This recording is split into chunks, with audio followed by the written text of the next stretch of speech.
to This Page system One will Power notify you Academy. once you This is begin your episode broadcast. 6. The broadcast is now starting. All attendees are We in are listen-only broadcasting mode. live from Boise, Idaho. It's a snowy, cold day here in the 208, and I don't know what it's like in your neck of the woods, but it's looking like Christmas time around here.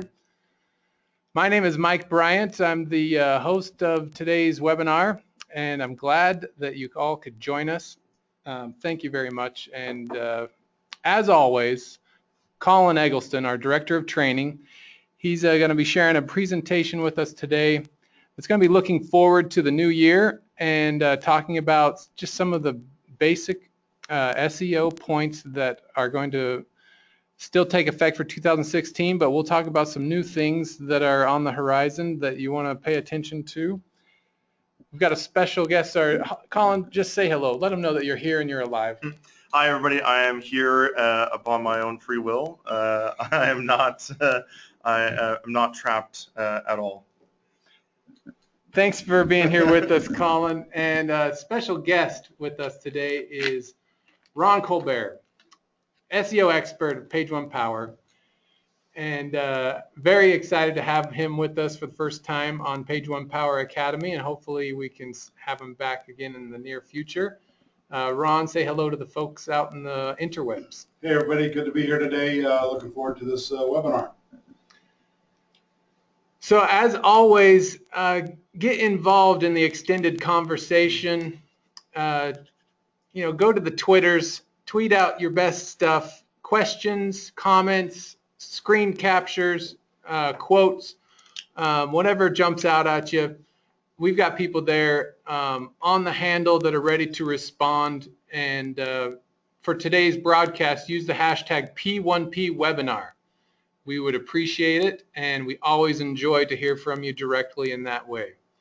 So let's get this started. There's a little movie coming out kind of tomorrow, officially Friday. You may have heard of it, you may have not. But SEO is a force for your website. It's a force for your business. And if you haven't put in a big investment into search engine optimization for your company, the time is now, and let's get it started. Right. Just like Mike was saying, the SEO and link building and all that, online marketing, that whole sphere is a force, and it's invisible.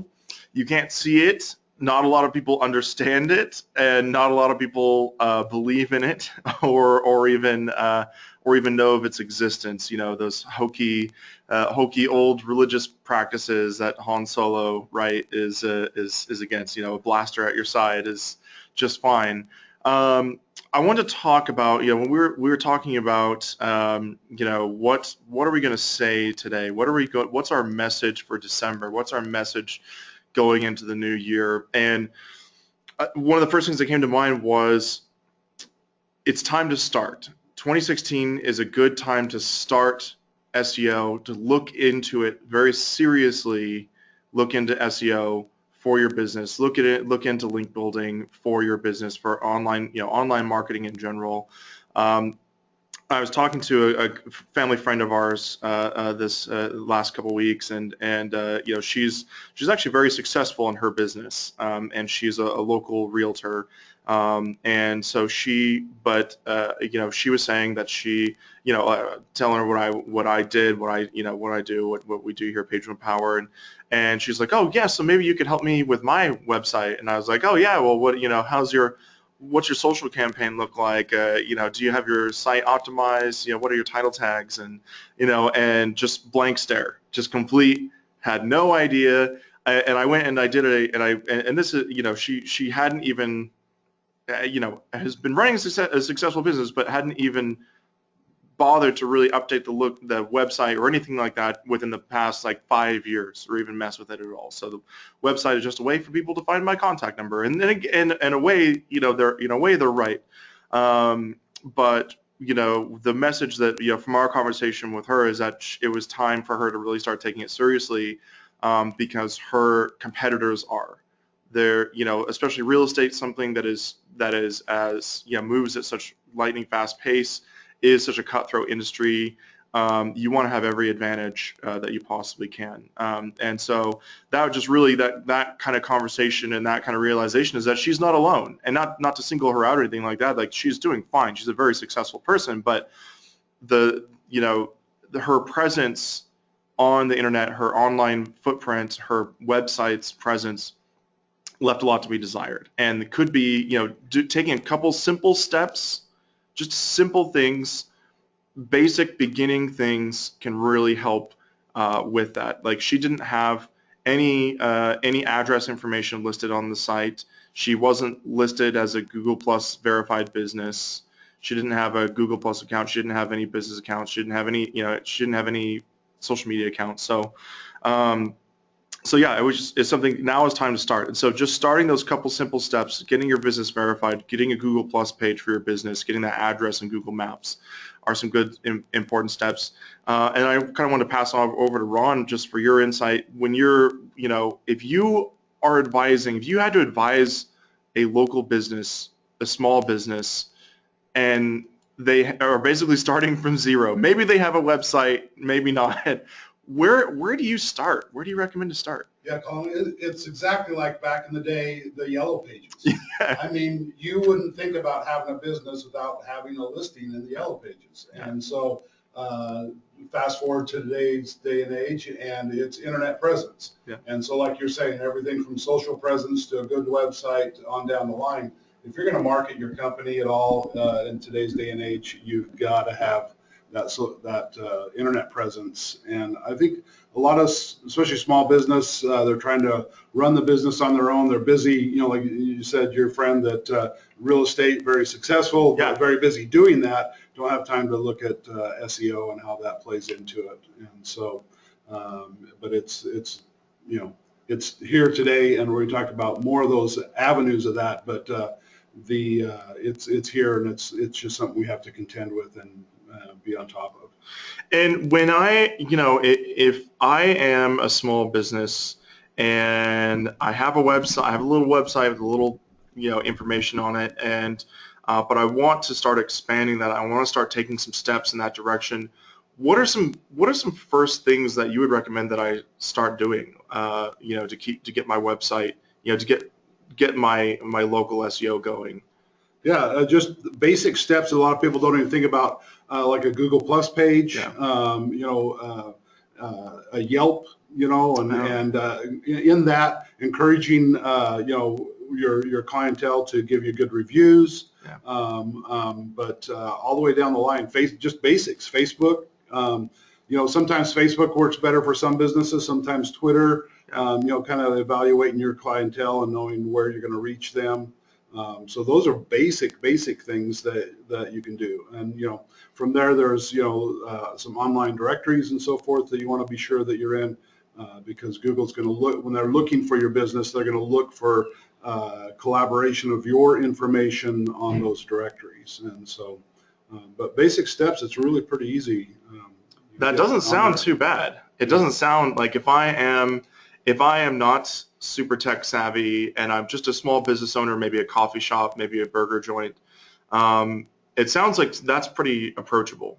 It sounds like that's something that I can get into, maybe even do myself, and I don't have to have this, expert and this big company and all these crazy things.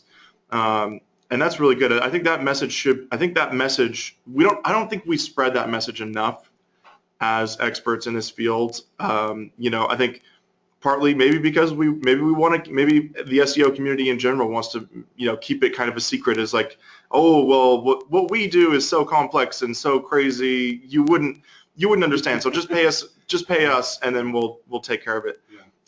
But maybe, I don't know, maybe that's a little bit on the dark side, but for a lot of businesses, and if you're listening right now, or if you have friends that have small businesses that haven't really taken these steps, there's a lot that you can do that's really powerful, that is very easy, and is something you can start right away. Getting those profiles set up, getting your name, address, phone number optimized, Yelp page. Even when I was talking with our friend, the realtor, I was saying, oh, well, so you have a website, and so do you have links? Do all of your contractor home inspector, tree removal, painter, all those friends that you do business with, all your contractors and vendors, are they linking to you? Are they referring to you on their site? Do they have reviews mentioning you?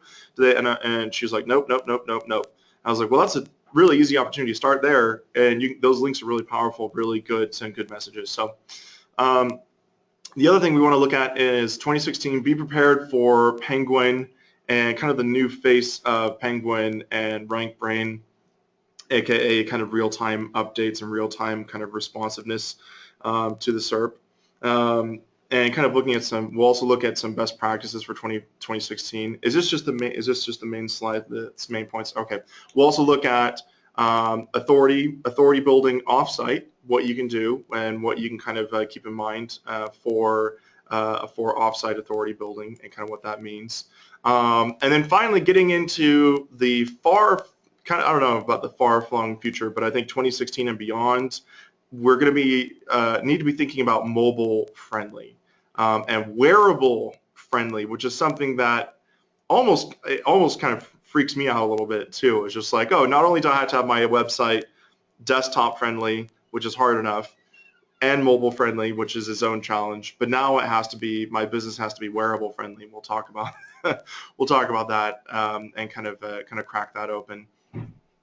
So looking at the force and kind of if links are kind of the force and they're the foundation of the internet, that's not going to change in 2016. So that's not going to change in 2016. And I think really the only things that are really significantly changing surrounding links in 2016 is that manually getting links. There is that automation, that black hat, dark side link automation, link building automation, like you go into Fiverr, buying 3,000 links, is going to go away. Something that's it's really becoming less and less viable, and especially once with the Panda updates and with the Penguin new kind of RankBrain, you're going to see those types of signals be devalued even faster. And of course, links have always kind of been virtual handshakes. It's kind of like, it's in a lot of ways, it's really taking things almost back to a pre-internet type of business model, whereas like I am a photographer and I have a website and I want to kind of network with people in my same or similar fields, but aren't direct competitors. And so I want to kind of give handshakes to people that I know. I can recommend a good caterer.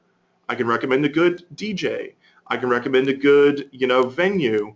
And so as a wedding photographer or just a photographer in general that does events, I can go ahead and link to these friends, have them link to me, or vice versa, and it's kind of like that old handshake agreement between two small businesses that and I think that's kind of using that perspective, I think, is a very, very healthy thing to kind of be looking at in 2016. Just like verifying credibility and within those spheres. So think of them like that. I think if you think of links in that context as handshakes, as personal, on a personal level, as a collaboration, as a recommendation, rather than just I need to get 20,000 of these things and I need to hoard these things, that's kind of more of dark side black hat link building is like, oh yeah, well I just need 20,000 links because someone in an article that I saw said that you need as many links as possible. And then I just need links because of links. I don't know. Ron, do you have any? Yeah. I know I keep referring back in the day, but my grandparents used to sell lighting. Like you would go into RC Willie's and you'd buy your lighting fixtures. Well, they would go and sell to all these places. Well, they knew everybody in the business, and just like you said, a word on their word, they would they didn't even sign contracts and all these things, and so but it's just that kind of mentality. But in the internet realm, and like you're saying, if you're a realtor, who do you do business with? Who do you contact? And just reaching out to them. Sometimes we make link building, like you said, as this secret Jedi force, and really it's just like I know you, you know me, we approve of each other, and so I'll link to you, you link to me, everybody's happy. And it can be that easy sometimes. I think that, and this goes back to my conversation with our realtor friend. I think that she expressed some apprehension that, oh, this online thing that is so different and so scary and so out there to me and is unapproachable. But really, once we started having conversations, and I told her about what we do, and she really started to liken it to just what she does every day, which is conversations, which is relationships and that kind of thing. And it's just managing your online relationship. It's like having someone sign your yearbook. Exactly. Yeah. Let's see. So we don't want to be looking for shortcuts. I think 2016 is the year of manual link building, relationship building, not even just for links sakes, but just for relationships between two companies and two vendors and two people that are complementary, like a photographer, like the photographer example, whereas like if they want to do a lot of weddings, well, then they should be friends. They should build relationships with wedding websites, wedding venue websites rather, and catering websites and all that, a DJ and so those relationships are going to be more important, because I think that Google is getting to the place where they always wanted to be, which was no funny business, which is no manipulation, which is no BS where you can't just pay some shady person and pay some shady whoever, and you give me that $200 and I'll make sure you're ranking by Tuesday. Well, why are you ranking for Tuesday? Why would you want to do that kind of like the shady way, the slow, the fast way? I think the slow way is going to be a lot better. Kind of addressing the Penguin updates, the real time. So I think this is going to be a net benefit to the world and to the online business in general, that sphere, because if my competitors, if they are buying their way to the top with black hat link building, hacking, manipulation, all those dark side things, if my competitors are buying their way to the top and they're siphoning off money and traffic from getting those good rankings, whereas I'm kind of playing it the light side and playing it not manipulating anything, that's going to get caught a lot faster. That manipulation is going to get caught a lot faster, and I'm going to lose as a business owner. I'm going to lose less money to these people, less legitimate business that should be going to me instead. And so I think that's a really good thing. And then I think the other net positive is that if I take like our real estate friend site, who hasn't been updated in like 10 years, there were no title tags on the homepage. There were just little things, right? Those good things take effect faster, or at least hypothetically they will. So I think that once I get my game together and once I start getting my website optimized, I'll start seeing that effect faster. And again, as a business, I can see that revenue stream come in faster. Yeah, I'm pretty excited for that, Colin, because one of the big challenges we have at Page One Power is we work on clients, and they're like, I don't see any change. And it's like, it takes time. Yeah. So hopefully, like you said, the good sites, the people that are doing it right, that are trying to just do the right thing, they're going to increase faster, sooner, and then those people who are doing those shady black hat tactics, they'll be pulled down quicker. So it'd be like taking a lightsaber and cleaning up the internet with a lightsaber. I love it. Yeah, that's absolutely the most common question that we would get all the time from people, is just like, oh, okay, so you sold me on link building. You sold me that you guys are white hat. You sold me all this. Everything's good.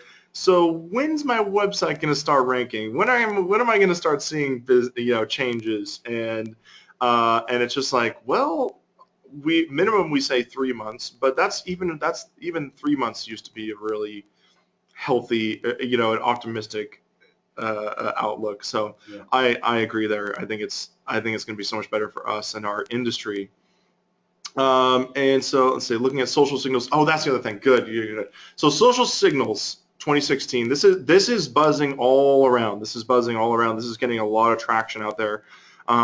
Social kind of gaining more and more credibility and gaining more of the spotlight, and also brand interaction, and kind of that I'm not just a website that has a lot of links and I rank because I rank, and I rank because I have lots of links, and my on-site is optimized, and that's the only reason I rank, and it doesn't matter if people actually like me, right? And that was like kind of the 2009, 2008 model, is like, well, you just get those things right and you'll rank no matter what, regardless if people actually like your products or like your brand, or if they share things about you or online. So these social signals having that effect, on rankings and on authority, I think is really important. Yeah. I think is really important. And brand awareness. I mean, just brand awareness. We worked with a couple of clients, like, I don't know what to put on social media. I don't know what to put on Facebook,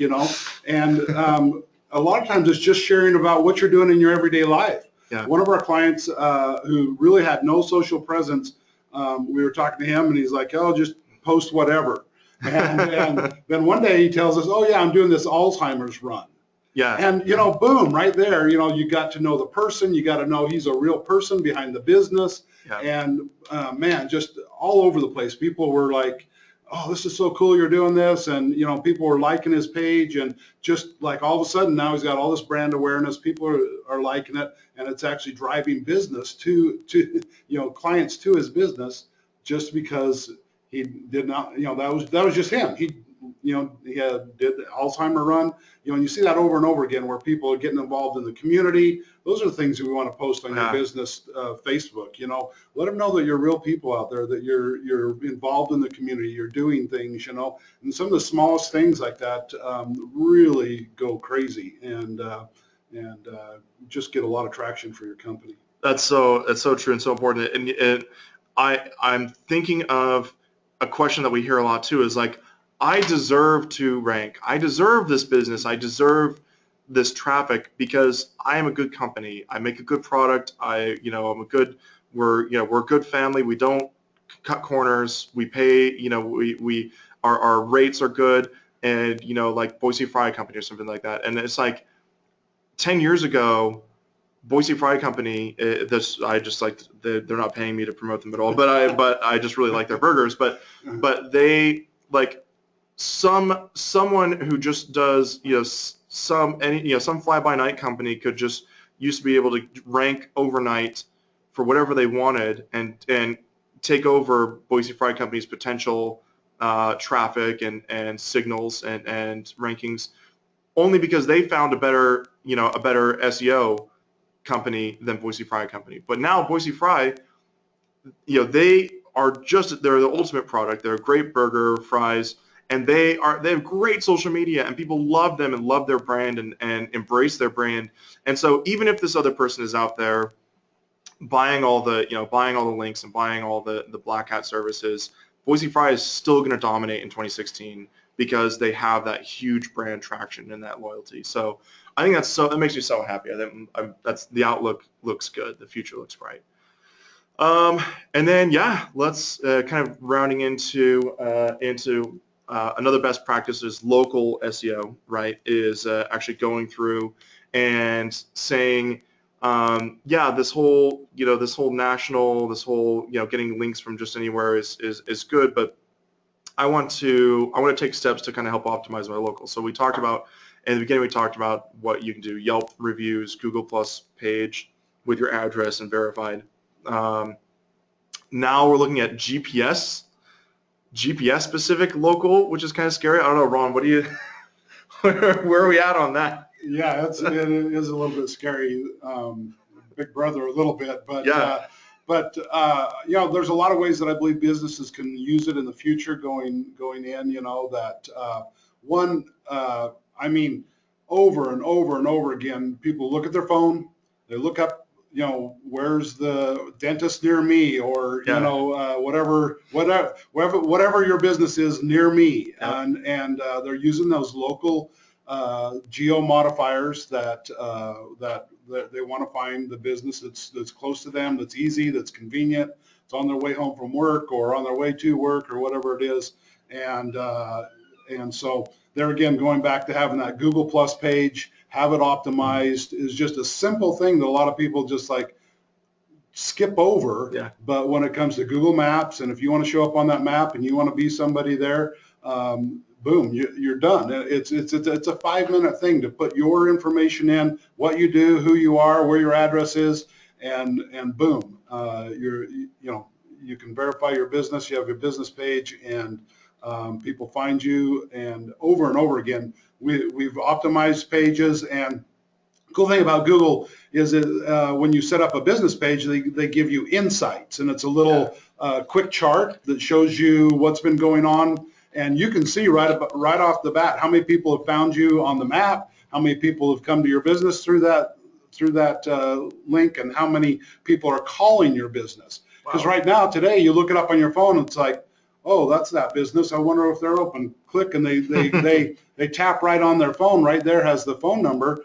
It calls the business. So you're getting phone calls right from that Google business page, just in a heartbeat. And we just see that blowing up all the time. That the mobile friendly, the people just using their phones, and that's convenient and easy. And so if you're not there, then they don't know to call you. And so you're saying, yeah, we're a great business, and we're friendly, and we do the right things and stuff. But if you simply don't have a Google business page, Google My Business, you don't show up. And most people today are pulling out their phone, they're looking it up, and if you're right there, they tap on it, call you, come by, whatever it is. And so simple steps that can really make a big difference. With as much as Amazon would have you believe, people are still doing business face-to-face these days. They can't, No drones are dropping packages yet. Not yet, and for like service things like that too. So this is amazing. So talking about that map integration and the GPS, getting GPS and wearable optimized. So what we're looking at here is our local Boise, Idaho Best Buy. And as we zoom in on this, you'll notice that the Best Buy looks a little bit different than the surrounding stores, right? Because there is not only a map to Best Buy by road, but there is a map of Best Buy. And so Ron, what are some ways that people can take advantage of this new kind of optimization, this new type of map? Well, just like we're talking about mobile and now wearable friendly, how great would it be if this is your store, and somebody walks into your store, and all of a sudden they get a little alert. They're walking down the TV aisle or whatever it is, and you get a little alert on your watch that says, oh, by the way, this is on sale right now. Yeah. And boom, and then you take your watch and you go over and pay for it with your watch, and off you go. And so this is the future. This is the things we're seeing. Be able to market your product more intently with the people that are coming right into your store, and so it's crazy awesome. Absolutely. And I was just thinking too of like, how would I use this in my personal life? I like to go to physical stores. I like shopping online, but I love just to go to physical stores, mess around with the products, and pick them up and hold them and have that tangible. And no matter what, no matter how many drones Amazon makes and has their drone fleet, you still just don't get faster delivery than just going to the store and buying it, right? It's in your hand. It's in your hand from before you own it till when you walk out the door. So obviously there's still a lot of importance to that. I was thinking too, I would use this type of, if all of my neighborhood stores, like let's say like a neighborhood Albertsons store or like a Winco or something, how great would it be? Because like my wife and I went to go pick up some last minute things for a party the other night, right? Well, we were close to an Albertsons that isn't in our neighborhood. It's in a completely different neighborhood. And we walk in, and the whole store is backwards from our neighborhood store. We don't know where. We literally have like 10 minutes. We need to get in there, get out, and get to this place we're going. And we don't know where the thing is in this store. right? And yeah, you can ask somebody, but they don't know half the time themselves, right? Until they have to run it up the chain to the manager, or they have to call Joe Albertson himself or whatever to find it. And so I was thinking, if I just had a damn map on my phone, if I had a map on my phone that I could actually go through of the store, get me to the right section, get me to the right shelf, because they can, I think I see, maybe not 2016, but I think beyond, we're going to have GPS that can map you to a specific product, to a specific shelf in any store any store that you want, and that, my friends, is something that is something that we need to be aware of, and that would really help the consumer too. So I mean, you can even have a route, like if you put in a grocery list into an app and then say, I want to go to Albertsons and buy all these things on my grocery list, and it can give you the most efficient route to go through the store and get everything and have your little route planned and turn by turn. And great time saver. I would love that. I would love that. Somebody build that, please. Somebody build that, please, and we can talk about it. You can come on the show. Come on the webinar. Okay, so kind of rounding up, we want to talk about authority building offsite. As we mentioned before, building your brand authority, your brand presence, your brand integration is really good. Inbound links are still very important in 2016, right? That the authority signals that aren't present on your own site, social, be aware of social. And if your business doesn't have a social campaign right now, it's easy to get started. You just start sharing things. Like I was talking with a training client of mine, and they're a wonderful business, and they're very successful, but they just wanted some optimization and some tips on social.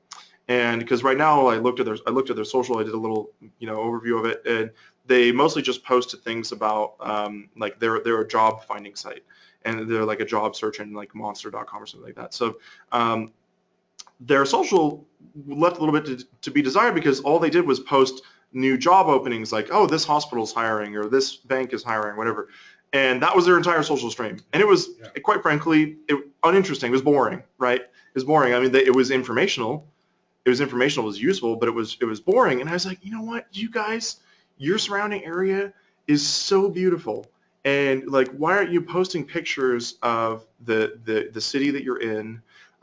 Post, are your employees, are they doing something like a fun run or a food drive or a school recital or something like that? Share it. Show us that you're people. Show us that human side, and that's gonna endear me to your brand much faster, and you're gonna get a lot more of that traction, because they're like, yeah, we're a really big business. We post a lot. People really like us, but no one subscribes to our social media. No one ever really interacts with it. If all you're doing is talking about your product all the time, then people just don't want that. So it goes back to, who are you? What do you do? And those kind of things, and put that real stuff in there, the real life stuff, and people eat it up. It's so important. It's so important.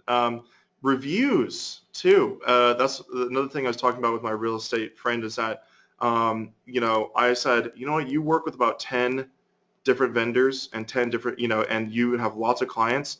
There's not a lot of reviews on your site at all, or even on Yelp or on anything, any other, like a realtor.com or anything like that. We need to get those out there, because I'm sure you have happy customers. I'm sure they would be happy to spread the word and give a quote, and that really helps give potential purchasers peace of mind. Yeah. And this is going to get bigger and bigger. I mean, I just about don't buy a product without looking at reviews today.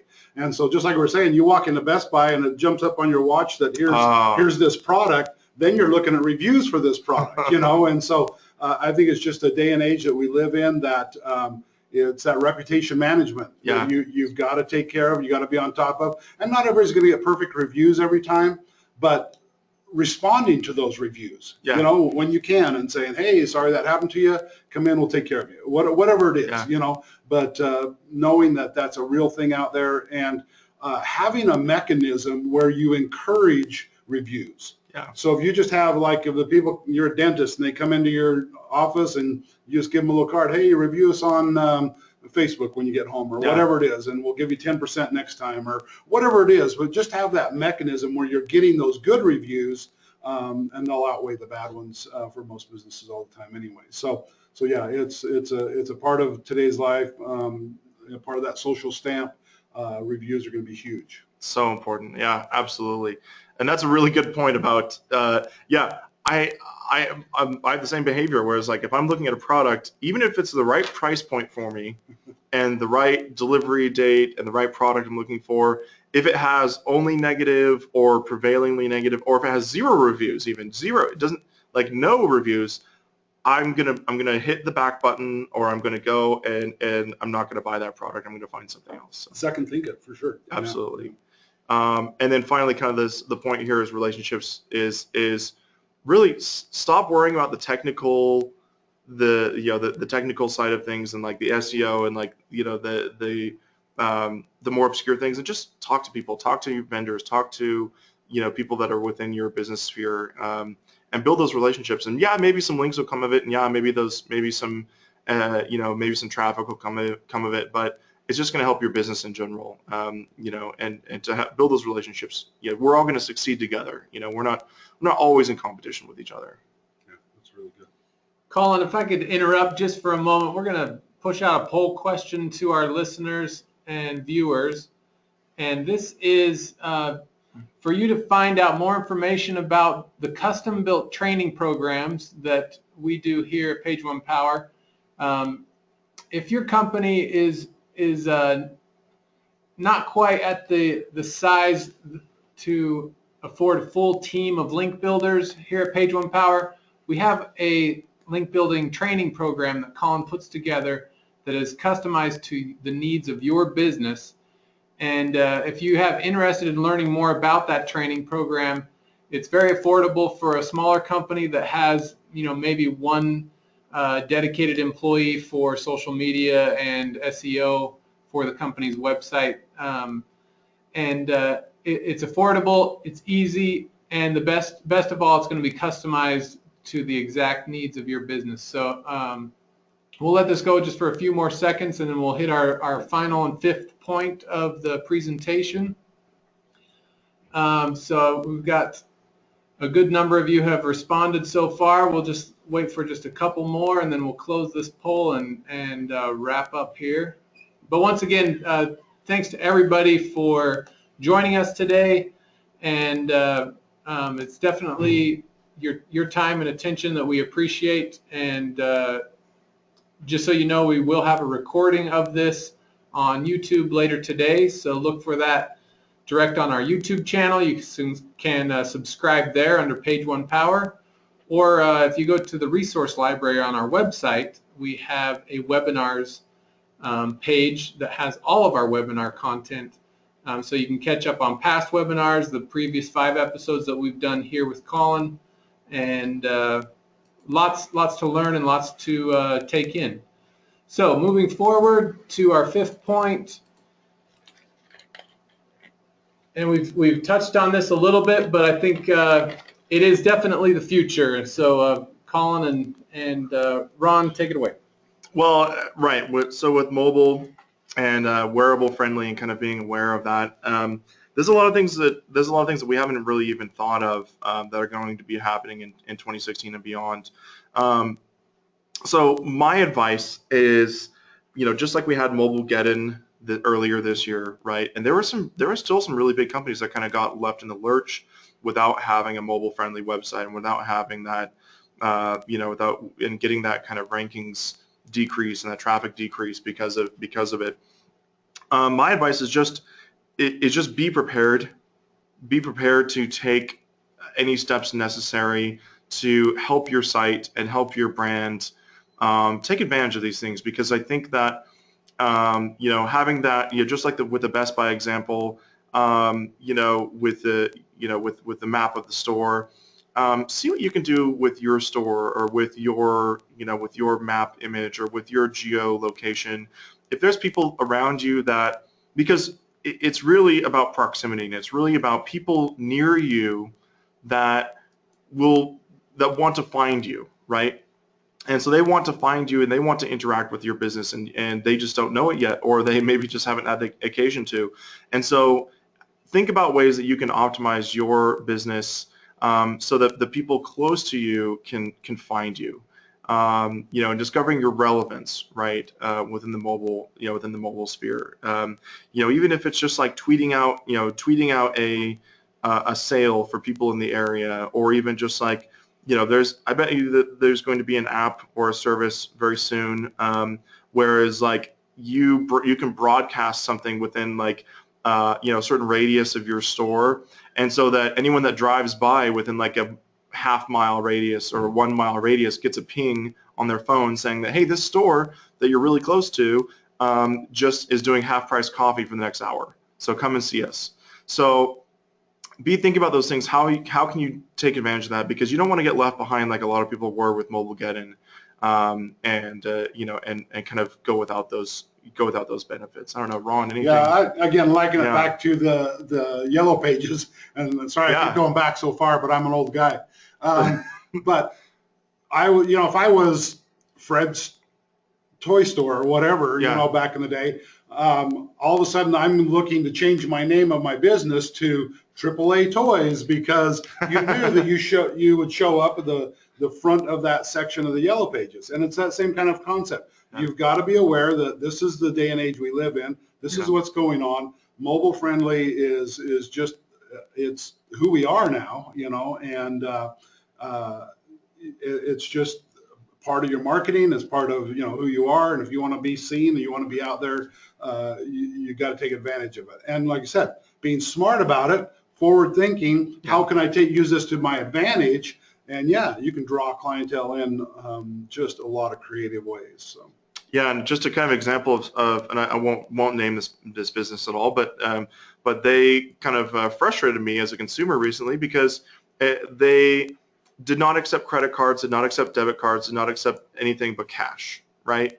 And so I, as kind of like a future forward consumer, like someone that's likes to see themselves on the cutting edge, or at least close to it, I don't carry cash. I don't carry. Sorry, potential muggers out there, but I don't carry cash. I haven't for a long time, right? Maybe a dollar or two, but so primarily my purchases are made through electronic means, whether it's like a debit or credit card, or even just like on an app on my phone, which I use at Starbucks, which I love, which is smart. And so this business whom I normally really love, I wanted to buy something there, but they kind of turned me away because they weren't really optimized for the types of payment, the realistic payment landscape that is right now. And so I don't, you don't want to be in that position, because you're hemorrhaging business. So I'm all about the Apple Pay. Yeah, oh sure. I walk in, flip out my phone, reads my thumbprint, and off I go. And boom, that fast, that easy. So it's that kind of thinking. I think I would go to a business that had Apple Pay over one that didn't, just because of that convenience. I know it's secure, I know it's easy, and boom, I'm done. I don't even have to pull out my wallet. Absolutely. And so it's that's kind of the importance of kind of staying on that cutting edge of it. So you bet. So anyway, thanks everybody. Well, we definitely will be following up with any questions that may have been submitted on Twitter. We are past our time a little bit today, but once again, thanks everybody for joining us. Stay tuned. Next month, we're coming back at you with a special presentation from our friend across the pond, Alexandra Tashalova. She is going to be giving a presentation on how to curate guest post blog content. Whether you're receiving guest posts or you are the guest poster, she is going to talk about her scoring techniques for rating content and trying to find out a good balance for your website and your blog. Great presentation that we're looking forward to next month, so put that on your calendar. We will have a link on our website by the end of the day for that to register. And with that, just one final thank you. Any other questions, feel free to email us direct, give us a message on Twitter, or pick up the phone and call us, and we'd be happy to talk to you as well. Thank you, And thank you to Ron for joining us. We always appreciate those extra insights and opinions. And great to visit with you today. And Colin, well done. We'll look forward to next time. Thanks, everybody. Thanks for your time. If you have any questions, please, please get them to me one way or another. I'm happy to answer them. Yeah, thanks, and happy holidays.